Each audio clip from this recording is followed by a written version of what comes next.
Hey guys, I'm going to go ahead and answer the Q&A from yesterday. Today's May 19th, 2017. Got some good questions on this. This was all health related questions. So everything on here is related to health in some way, shape, or form. I'm going to go ahead and start. How important do you feel it is keeping BG, blood glucose levels in range for general health and for bodybuilding? Essentially is what he's asking. Well, I mean, it's important in both cases. Obviously, if they're out of range too long, you're insulin resistant, you're chronically insulin resistant, then you're going to get diabetes. So that's obviously, for general health, that's the biggest thing. I mean, and that causes a whole host of issues. I mean, indirectly, that can cause all kinds of different health problems. Anyone that knows all the issues of diabetes, and it's kind of a compounding thing. As the further it gets out of hand, the harder it is to reel back in. Okay, and as far as like bodybuilding goes, I mean, for body composition, you want to be insulin sensitive, so you partition nutrients well, so the nutrients are going to go into muscle glycogen most of the time. At least that's where you want them to go. The more insulin resistant you are, the less efficiently your body's going to use the glucose, and the more likely you are to gain body fat. So, I mean, that's going to do other things too. You're going to have less fullness, less pump in the gym. I mean, more body fat. Your overall look won't be as good. You may be a little watery, but I mean, all that stuff's extremely important, and it's also important for heart health. Chronically elevated insulin levels is a problem when it comes to heart disease. So I would, that's something that a lot of people don't necessarily check. They just check blood glucose, but I think that's good every once in a while to see fasted insulin levels as well. But, I mean, heart disease and diabetes, and neither of those should be taken lightly. I think that a lot of people just assume that they bodybuild, so they, that's not going to happen to them. But honestly, a lot of people are pushing, high carbohydrates or high calories and to gain, muscle, and it's definitely an issue for some people. So it's something that should be monitored. How much of an impact does blood pressure and pulse have on monitoring one's health? Blood pressure, I mean, they call it the silent killer. It's one of those things that kind of creeps up on you and can cause other health issues. Yeah, I think that it's definitely important to monitor, especially if you're an enhanced athlete. I mean, some of the supplements are going to have raised blood pressure, so you should monitor it. As far as pulse goes, that's going to depend on several things, not just blood pressure. Blood pressure, your body is going to kind of monitor blood pressure through a couple different mechanisms and how it contracts and retracts of the blood vessels. They aren't exactly the same thing. Someone can have their pulse can be fine, their blood pressure be high, or vice versa. But I mean, typically they are correlated. But blood pressure is obviously very important. Risk of stroke. It's one of those things, like I said, it just kind of creeps up on people and they don't check it. And blood pressure could also be an indication that there's some blockages. If you have chronically elevated blood pressure, you might want to do something like an EKG, check heart rhythm, make sure there's no blockages, and so on and so forth. How do you keep track of your insulin sensitivity using a blood glucose meter? Would you just test your fasted glucose in the AM, say 3 times a week, to have a steady baseline? Also open for other ways to monitor. Yeah, you could do fasted glucose and also glucose after meals. The easiest way to do that is basically before you eat your next meal. So if they're 3 hours apart, just test it at 2.5 hours or 2 hours and 45 minutes or whenever after you eat your next meal. It should be pretty close to baseline, as close to your fasted glucose level. And that's going to kind of depend on the person. It might not be exact, but it should be close. For most people, it just kind of depends on the mechanism, because let's say you eat a carbohydrate meal, your pancreas is going to release insulin, and it should release enough insulin to cover the amount of carbohydrates, partition everything, and then return it to baseline. And then in the morning, you can have some elevated insulin because of, glucose being released from your liver. So 2 different mechanisms. So they, your morning might not necessarily match your post meal, but they're both important to monitor. So obviously the benchmarks should be under 100. I mean, for most people, it should be 90 or below at least. Might creep up into that, close to that range when you're really pushing calories. When it starts creeping into the high 90s or around 100 for too long, then it's time to pull back and resensitize. You mentioned that serotonin levels tend to be lower without carbs in your diet, i.e. keto and PSMF, protein sparing modified fast. For those of you who don't know, if someone were able to eat keto year-round, regardless of cutting, bulking, or maintenance, would you recommend that their carb refeed once a week keep serotonin levels in check, or is there another way to keep normal serotonin levels in keto year-round? Yeah, I mean, the carb refeed will help. It's certainly going to, cause serotonin levels to elevate, but at the same time, I mean, it's not. That's one time a week or however you're doing it. I mean, it's not going to keep them up all week. If you have your body's going to regulate this to an extent, so it kind of depends on how lean you are the whole time too, and how restrictive you are. But your body should regulate this to an extent. You might have a little bit lower serotonin levels. You could supplement with something like 5-HTP periodically as needed, though I wouldn't. I don't see it as a big problem if you're on keto all the time. But if you're just using 5-HTP with a lot of carbs in your diet or something to make you sleep or this and that, I wouldn't recommend doing that chronically. But that might be something that would help.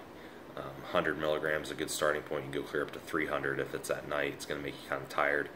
But that would be a good way to raise serotonin levels, and the refeed will obviously do that as well. And you wouldn't need to take the 5-HTP around the refeed or maybe even the day after.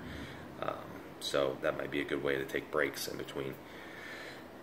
In regards to GI issues such as IBS, colitis, and Crohn's, what OTC supplements have you utilized with clients for positive effects? Currently, trailing apple cider vinegar and find that really helping my digestion on a surplus. I have colitis and find my go-to supplements are glutamine and a good probiotic. Be interested in anecdotal experience on your end. And then there's some other comments. Someone suggests curcumin. Yeah, I mean, anything that's going to lower systematic inflammation is going to be good. Systemic inflammation, I'm sorry, is going to be good. So a quality curcumin is going to be helpful. That's going to obviously have other benefits, but it's going to help inflammation as well. Mentioned glutamine, that's a good one that actually can repair the GI tract. In certain cases, help with balance of gut flora, and same with a probiotic. It's going to help with the gut flora balance. Getting one, you said a good probiotic, so that's obviously important. Getting one that's potent and has live bacteria in it when you get it. Those are both great. Some things that you might want to think about too are the fact that you could have some nutrient absorption issues, specifically things like B vitamins, folate, stuff like that. Maybe even iron. You could look into methylated B complex. Lots of brands make them. Jarrow Formulas makes it. Life Extension, and a lot of good multivitamins have methylated B vitamins, and then basically it's just an activated form of the vitamin, so it doesn't require intrinsic factor to work, essentially, and you won't end up with pernicious anemia that way, which is B12 deficiency or folate deficiency or folic acid deficiency. So I would look into that. Methylated B complex also is to avoid that nutrient deficiency. Apple cider vinegar is perfectly fine. Anything that's going to help with inflammation like that. If you're having, any other digestive supplement is going to kind of just depend on your specific symptoms as well. What I talked about and what you mentioned is a good start. But as far as using things like enzymes or anything for liver bile or anything like that, it's going to kind of depend on whether you need it or not. If what you're doing is working, you may consider just adding the things I talked about and going from there. And then the biggest thing too is just inflammatory foods and food selection. Anything that I made a post about this today, basically anything that's throwing insults at your GI tract, that's going to be very inflammatory or cause any kind of irritation, might not digest well. That's a big no-no if you already have digestion issues. So, just keep that in mind. Food selection is going to be huge.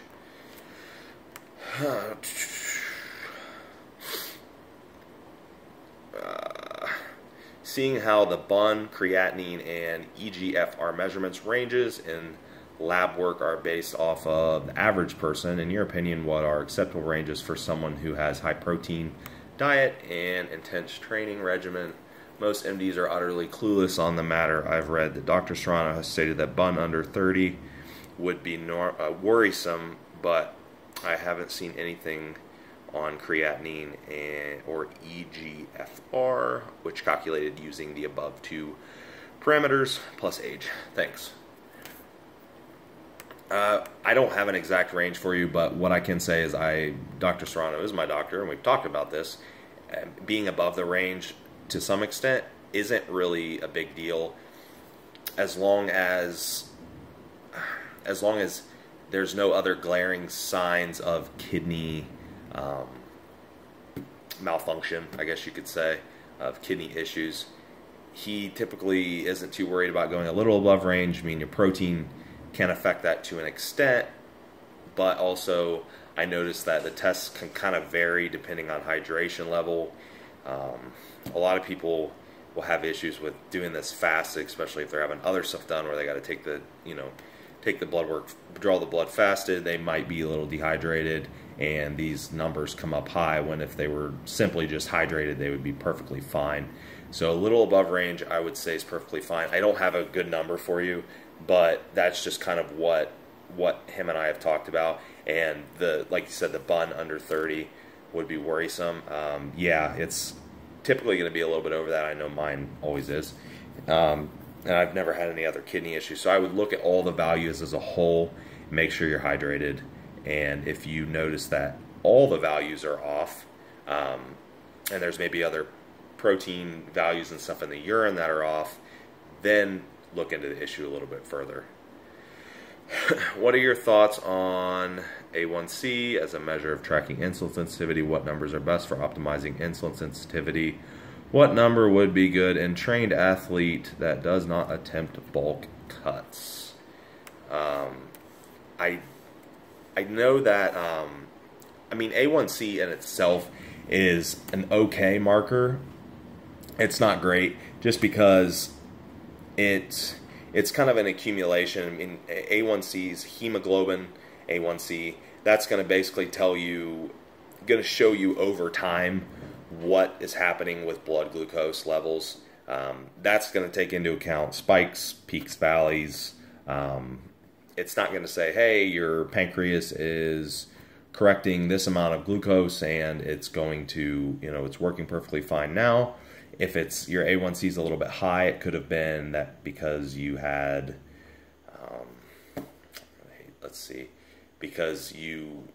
it was elevated for a couple weeks and now it's back down. So it's a hard number to use. I think it's an okay number in a normal person. But again, I'm just not a fan of it just because I would rather see actual blood glucose and monitor it a little bit more closely and maybe fasted insulin levels. I think it's a good thing for people that aren't going to monitor blood glucose levels. They just don't have the motivation to do it and they're not going to do it, so they can at least see the trend with the A1C. But I would prefer using blood glucose levels like I stated above on the, let's see, I think it was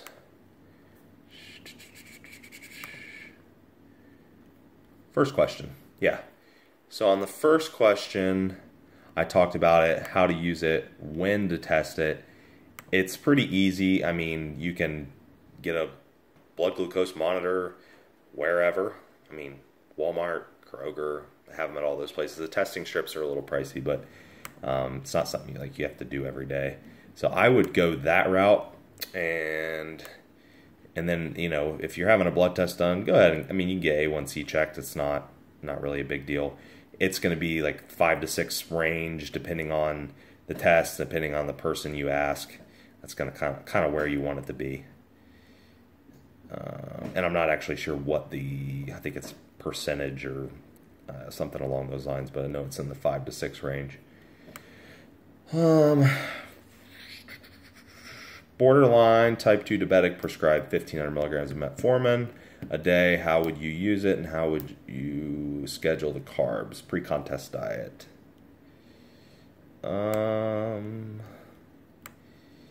Okay. And someone else mentions you should use it as prescribed by your MD. That would be a good start. The thing with the metformin is it's not really going to directly lower blood sugar. It's not like insulin where you got to take it with carbs, but you can. And I normally would say you might as well just take it with carbs because it will interfere with carb absorption just a little bit. So you'll get some benefit from it that way directly from the meals, but you're also going to get the benefit of less glucose release from your liver and increase in insulin sensitivity over time. So technically it wouldn't matter when you took it, you could take it whenever. I would probably spread it out just because of potential GI issues that it can cause, though a lot of people tend to adapt to it pretty quick and don't really have issues once they've used it for a little while. And if you do have issues, maybe talk about titrate up in dose, kind of start lower, or talk to your doctor about getting the XR version, the extended release version, and using it that way. But I mean, pretty simple to use.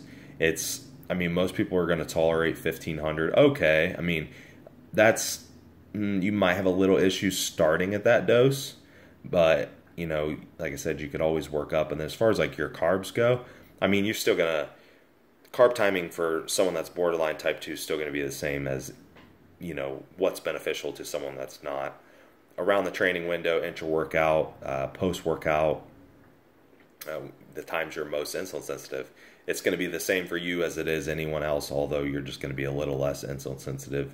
However, the metformin's obviously going to help with that. So that is pretty simple to use, really. It's kind of dummy proof as long as you, like I said, as long as you don't have GI issues. That is it, guys. Good, I went under 20 minutes today. So thank you for all the questions, and I might get one more of these in before my show on the 3rd. We'll see. So I wanted to get this one in because I knew that I wouldn't really be able to do much more, but we shall see. Thank you.